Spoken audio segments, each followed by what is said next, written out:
Japan earthquake and nuclear crisis. Japan's nuclear crisis intensified Sunday as authorities raced to combat the threat of multiple reactor meltdowns, and more than 170,000 people evacuated the quake and tsunami-savaged northeastern coast, where fears spread over possible radioactive contamination. Nuclear plant operators were frantically trying to keep temperatures down in a series of nuclear reactors, including one where officials feared a partial meltdown could be happening to prevent the disaster from growing even worse. But hours after officials announced the latest dangers to face the troubled Fukushima nuclear complex, including the possibility of a second explosion in 2 days, there were few details about what was being done to bring the situation under control. The chief cabinet secretary on Sunday said that a hydrogen explosion could occur at the complex's Unit 3, the latest reactor to face a possible meltdown. That would follow a hydrogen blast Saturday in the planet's Unit 1, where operators attempted to prevent a meltdown by injecting seawater into it. A meltdown at the number 3 reactor could be more serious than at the other reactors because it is fueled by both plutonium and uranium, BBC News has reported. The others have only uranium fuel. At the risk of raising further public concern, we cannot rule out the possibility of an explosion. If there is an explosion, however, supposedly there would be no significant impact on human health. But more than 170,000 people have evacuated as a precaution. Officials have declared states of emergency at 6 reactors, 3 at Fukushima and 3 at another nearby complex, after operators lost their ability to cool the reactors using usual procedures. Local evacuations have been ordered at each location. The United Nations Nuclear Agency said a state of emergency was also declared Sunday at another complex after higher than permitted levels of radiation were measured there. It said Japan informed it that all 3 reactors there were under control. All of the reactors at the complexes shut down automatically when the earthquake shook the region, but with backup power supplies also failing, shutting down the reactors is just the beginning of the problem, scientists say. You need to get rid of the heat, said a professor of physics and biophysics at Salzburg University, an advisor to the Austrian government on nuclear issues. You're basically putting the lid down on a pot that is boiling. They have a window of opportunity where they can do a lot, he said, such as using seawater as an emergency coolant. But if the heat is not brought down, the cascading problems can eventually be impossible to control. This isn't something that will happen in a few hours, it's days. A senior official of the Economy, Trade and Industry Ministry indicated the reactor core in Unit 3 had melted partially, telling a news conference, I don't think the fuel rods themselves have been spared damage, according to the Kyoto News Agency. A complete meltdown, the collapse of a power plant's ability to keep temperatures under control, could release uranium and dangerous contaminants into the environment and pose major, widespread health risks. Experts noted, however, that even a complete meltdown would probably be far less severe than the 1986 disaster at Chernobyl, where a reactor exploded and sent a cloud of radiation over much of Europe. That reactor, unlike the ones in Fukushima, was not housed in a sealed container. The Japanese authorities have classified the event at number 1 as a level 4 accident with local consequences on the International Nuclear and Radiological Event Scale, INES. The scale is used to consistently communicate the safety significance of events associated with sources of radiation. The scale runs from 0, deviation, no safety significance, to 7, major accident. The 1979 Three Mile Island accident in Pennsylvania was a level 5, accident with wider consequences. The 1986 Chernobyl disaster was a level 7, major accident. The plant operator, Tokyo Electric Power Company, TEPCO, said radiation levels around the plant had risen above the safety limit, but that this did not mean an immediate threat to human health. A nuclear disaster, which the promoters of nuclear power in Japan said wouldn't happen, is in progress, the Citizens Nuclear Information Center said. It is occurring as a result of an earthquake that they said would not happen.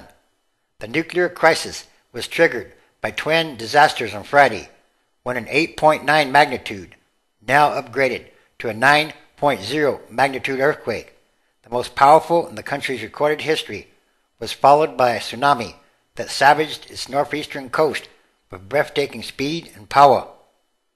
More than 1,400 people were killed and hundreds more were missing.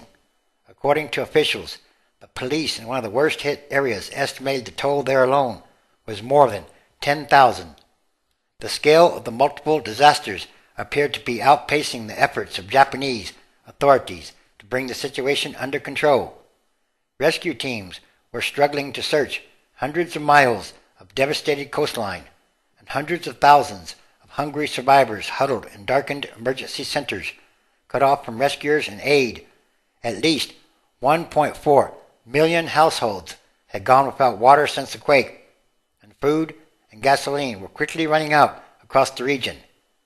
Large areas of the countryside were surrounded by water and unreachable. Nearly 2 million households were without electricity. Rolling blackouts. Starting Monday, power will be rationed with rolling blackouts in several cities, including Tokyo. The government doubled the number of troops pressed into rescue operations to approximately 100,000 from 51,000, as powerful aftershocks continued to rock the country. Hundreds have hit since the initial tremor.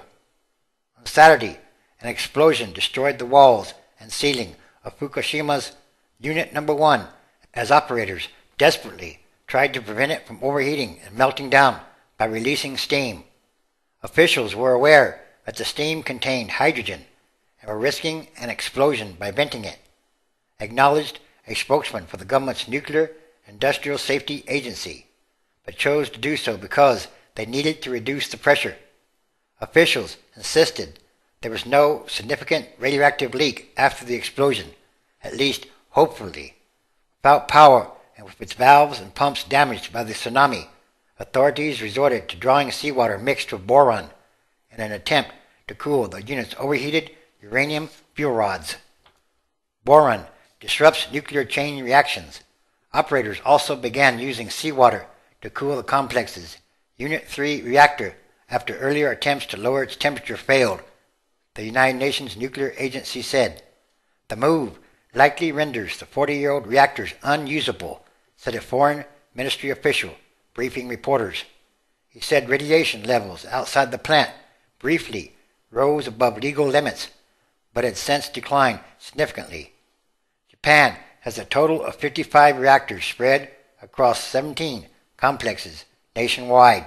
According to experts interviewed by the Associated Press, any melted fuel would eat through the bottom of the reactor vessel. Next, it could eat through the floor of the already damaged containment building. At that point, the uranium and dangerous byproducts would start escaping into the environment. The walls of the reactor vessel, 6 inches of stainless steel, would eventually melt into a lava-like pile, slump into any remaining water on the floor, and potentially cause a massive explosion. Such an explosion would enhance the spread of radioactive contaminants. If the reactor core became exposed to the external environment, officials would likely begin pouring cement and sand over the entire faculty, as was done at the 1986 Chernobyl nuclear accident in the Ukraine. Peter Bradford, a former commissioner of the U.S. Nuclear Regulatory Commission, said in a briefing for reporters. Another expert, Ken Bergogen, a physicist and former Sandia scientist, added that as a result of such a meltdown, the surrounding land would be off limits for a considerable period of time, and a lot of first responders would die. This 9.0 magnitude earthquake was one of the greatest in recorded history, and is a great earthquake. Seismologists now say that the island of Japan was shifted as much as 13 feet to the east by this earthquake. It also caused a 1.6 microsecond speed-up of the Earth's daily rotation and a 4-inch shift in Earth's axis, and will reverberate and shake the Earth for months to come. In other words, it really has changed the Earth in some kind of way. And yes, all these are more signs of the times. Mark chapter 13, verse 19. For in those days shall be affliction, such as was not from the beginning of the creation which God created unto this time, neither shall be. 20. And except that the Lord had shortened those days, no flesh should be saved, but for the elect's sake whom he has chosen, he has shortened the days. Revelation chapter 8, verse 10. And the third angel sounded, and there fell a great star from heaven, burning as it were a lamp, and it fell upon the third part of the rivers, and upon the fountains of waters. 11. And the name of the star is called Wormwood. And the third part of the waters became wormwood, and many humans died of the waters, because they were made bitter. 12. And the fourth angel sounded, and the third part of the sun was smitten, and the third part of the moon, and the third part of the stars, so as the third part of them was darkened, and the day shone not for a third part of it, and the night likewise. 13. And I beheld, and heard an angel flying through the midst of heaven, saying with a loud voice, Woe, woe, woe to the inhabitants of the earth, by reason of the other voices of the trumpet of the 3 angels, which are yet to sound. Revelation chapter 16, verse 8. And the fourth angel poured out his vial upon the sun, and power was given unto him to scorch humans with fire. 9. And humans were scorched with great heat, and blasphemed the name of God, which has power over these plagues, and they repented not to give him glory. And yes, like I say, again, it's time. It's time for all prophecy to be fulfilled. And there are many different kinds of signs happening, day by day, all around the world. These are the end times, transition days, which is a continuing day-by-day process. In other words, everything that's not right must change quickly or rapidly, and for the better. And the fourth angel has begun to sound.